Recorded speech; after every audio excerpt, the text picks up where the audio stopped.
आज की इस वीडियो में हम लेकर आए हैं बैंक ऑफ बड़ौदा की तरफ से एक बड़ी अपडेट, जिसका आप सभी सीएसपी को काफ़ी बेसब्री से इंतजार था। हमारे रॉयनेट के सीएसपी हों या आप किसी भी कंपनी के एईपीएस संचालक हैं जिनके यहाँ पर सबसे ज़्यादा बैंक ऑफ बड़ौदा का ट्रांजैक्शन होता है, या फिर जिस सीएसपी के नज़दीक में बैंक ऑफ बड़ौदा की ब्रांच है और वहाँ पर उसकी वजह से सबसे ज़्यादा बैंक ऑफ बड़ौदा के कस्टमर पाए जाते हैं और आपके पास भी बैंक ऑफ बड़ौदा के ग्राहक सबसे ज़्यादा आते हैं और आप अब तक काफ़ी ज़्यादा परेशान हो चुके हैं कि आपकी सीएसपी आईडी से आप बैंक ऑफ बड़ौदा का कोई भी ट्रांजैक्शन नहीं हो पा रहा है। तो अब आपको आज के बाद बिल्कुल भी टेंशन लेने की जरूरत नहीं है कि आपके सीएसपी पॉइंट से बैंक ऑफ बड़ौदा का आप ट्रांजैक्शन नहीं कर पा रहे हैं, क्योंकि आज की इस वीडियो में हम आपको कुछ ऐसा बताने वाले हैं जिसके थ्रू आपके कल से ही ट्रांजैक्शन स्टार्ट हो जाएंगे। दोस्तों, मेरा नाम है बिलाल खान और आप देख रहे हैं स्मार्ट शॉप। जैसे कि मैंने आपको बताया कि बैंक ऑफ बड़ौदा के ट्रांजैक्शन आपके सीएसपी पॉइंट पर नहीं हो पा रहे हैं, तो अब आपको और ज़्यादा परेशान होने की ज़रूरत नहीं है, क्योंकि हम एक ऐसा समाधान लेकर आए हैं जिसके थ्रू आपके बहुत ज़्यादा, तो मैं नहीं कह सकता कि आप कितनी निकासी कर पाएंगे, बट अगर आपने मेरे बताए हुए तरीके पर अगर काम किया और जो चीज़ मैं आपको बताने वाला हूँ उसको अगर आप फॉलो करते हैं तो डेफिनेटली आपके सीएसपी पॉइंट से आपका ट्रांजैक्शन स्टार्ट हो जाएगा। उसके लिए आपको थोड़ा सा एक काम करना होगा और वो काम यह है कि आपको बैंक ऑफ बड़ौदा की ब्रांच में जाके, आपका बैंक ऑफ बड़ौदा की बैंक में अगर एक अकाउंट है, सेविंग अकाउंट भी हो सकता है या करंट अकाउंट भी हो सकता है, तो आपको बैंक ऑफ बड़ौदा में जाकर एक मर्चेंट आईडी लेनी होगी बैंक मैनेजर से बोलकर। आप बैंक ऑफ बड़ौदा की मर्चेंट आईडी के थ्रू आसानी से बैंक ऑफ बड़ौदा के ग्राहक का अपने सीएसपी पॉइंट पर लेन देन कर सकते हैं, जिसमें आपको कभी भी कोई भी समस्या नहीं आने वाली है। लेकिन मर्चेंट आईडी को यूज करते टाइम आपको सबसे ज्यादा ध्यान रखना ये होगा कि आपको कभी भी किसी भी कस्टमर के अकाउंट से एक्स्ट्रा मनी विड्रॉल नहीं करनी है।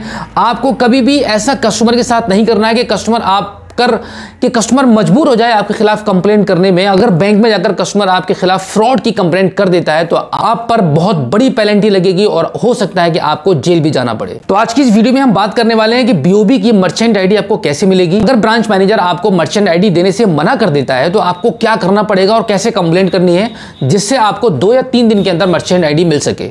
और साथ ही साथ में हम बात करने वाले हैं कि मर्चेंट आईडी होती क्या है, क्यों मर्चेंट आईडी के through he bank of Baroda का अब निकासी होगा। सबसे पहले हम बात करते हैं कि मर्चेंट आईडी क्या है और मर्चेंट आईडी से ही बैंक ऑफ बड़ौदा का पैसा क्यों निकलेगा। मर्चेंट आईडी वो आईडी होती है कि अगर आप एक ग्राहक हैं, जैसे कि आपका कोई किराना स्टोर है या आपकी कोई भी एक ऐसी शॉप है जहां पे अपना कोई सामान आप बेचते हैं, तो मर्चेंट आईडी का मतलब ये होता है कि आपने जो सामान अपने ग्राहक को बेचा है उससे आप पेमेंट रिसीव कर रहे हैं, डिजिटली पेमेंट ले रहे हैं। अगर ग्राहक आपको कैश नहीं देता है तो आप उसके आधार कार्ड के माध्यम से किसी भी बैंक के मर्चेंट आईडी से आप उससे पैसा ले सकते हैं, जो कि बिल्कुल लीगल है। इसमें कोई भी इलीगल नहीं है, कुछ भी बुराई नहीं है। आप आसानी से मर्चेंट आईडी का यूज कर सकते हैं किसी भी बैंक के ग्राहक का पैसा निकालने के लिए।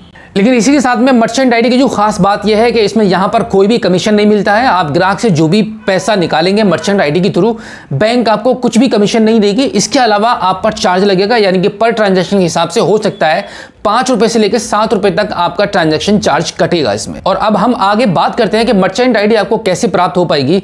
उसके लिए मैं आपको बता दूं कि आपका बैंक ऑफ बड़ौदा में खाता होना काफी जरूरी है, तभी आपको मर्चेंट आईडी मिल पाएगी। मर्चेंट आईडी को लेने के लिए आपको सबसे पहले क्या करना होगा कि आपको अपने प्ले स्टोर में जाना होगा। प्ले स्टोर में जाकर आप एप्लीकेशन आपको मिलेगा भीम आधार बड़ौदा पे। इस एप्लीकेशन को आप इंस्टॉल करेंगे अपने फोन में। इंस्टॉल करने के बाद अगर आपके पास मर्चेंट आईडी है तो वहां पर आप अपना आईडी पासवर्ड डालेंगे और लॉगिन कर लेंगे और आसानी से आप किसी भी डिवाइस के माध्यम से अपने ग्राहक का पैसे को विड्रॉल कर सकते हैं और अपने ग्राहक को सेवाएं दे सकते हैं पहले की तरह। और अभी हम बात करते हैं उन सीएसपी के बारे में जिनके पास मर्चेंट आईडी नहीं है। तो एप्लीकेशन को डाउनलोड करने के बाद आपको करना क्या होगा कि आपको एक एप्लीकेशन लिखनी है पेपर पर और अपने ब्रांच मैनेजर से जाकर आपको कांटेक्ट करना है, अपनी ब्रांच में जाना है और वहां आपको बताना होगा कि आपकी एक शॉप है, एक रिटेलर है आप। हो सकता है कि आपके पास एक किराना स्टोर हो या कोई भी हो जहां से आपको कस्टमर से पेमेंट लेनी होती है।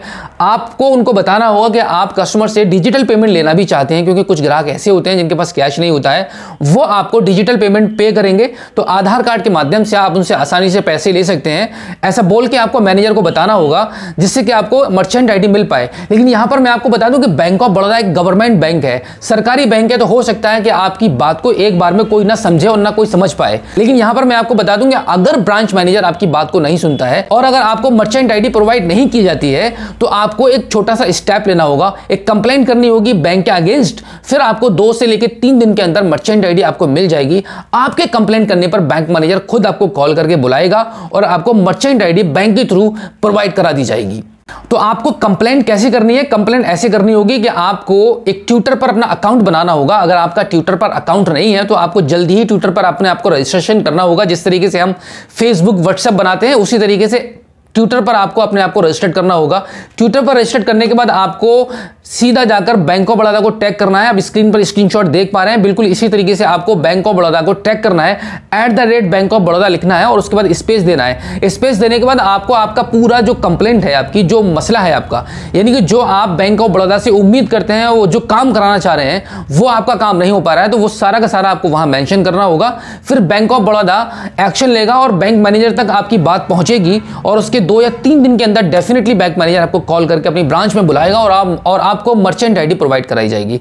इसी के साथ मैं आपको बता दूं कि मर्चेंट आईडी लेने के लिए बैंक आपसे कुछ कागज में मांग सकता है, जैसे कि आपका पैन कार्ड, आधार कार्ड, बैंक पासबुक, जो भी लीगल डॉक्यूमेंट्स आपसे रिक्वायरमेंट होगी बैंक को, तो वो आपको प्रोवाइड कराने होंगे और आसानी से आपको बैंक ऑफ बड़ौदा का मर्चेंट आईडी मिल जाएगा।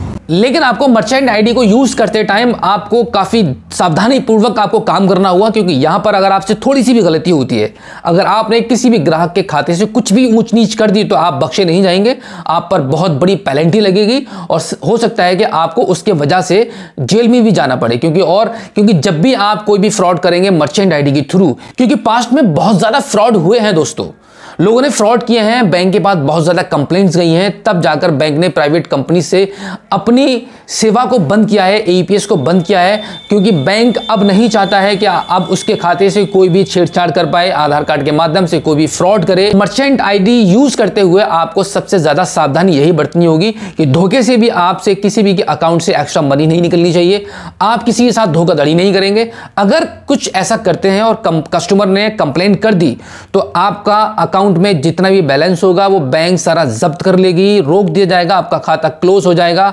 मर्चेंट आईडी आपकी परमानेंटली लाइफ टाइम ब्लॉक कर दी जाएगी, जिससे कि आप किसी भी कस्टमर्स का कभी भी आधार कार्ड के माध्यम से पैसा नहीं निकाल पाएंगे। तो आपको बहुत ही सावधानी से काम करना होगा। तो दोस्तों ये था फुल प्रोसेस कि कैसे आप मर्चेंट आईडी को बैंक के द्वारा प्राप्त कर सकते हैं और मर्चेंट आईडी क्या होती है, वो सारी की सारी चीजें हमने इस वीडियो के माध्यम से आप तक पहुंचा दी हैं।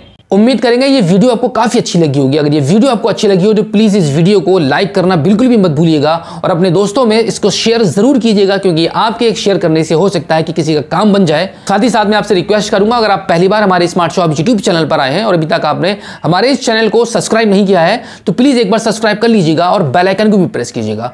तो चलिए दोस्तों, मिलते हैं आपसे किसी और एक अगली वीडियो में, एक नई जानकारी के साथ, एक नई अपडेट के साथ और एक नए जोश के साथ। तब तक के लिए जय हिंद।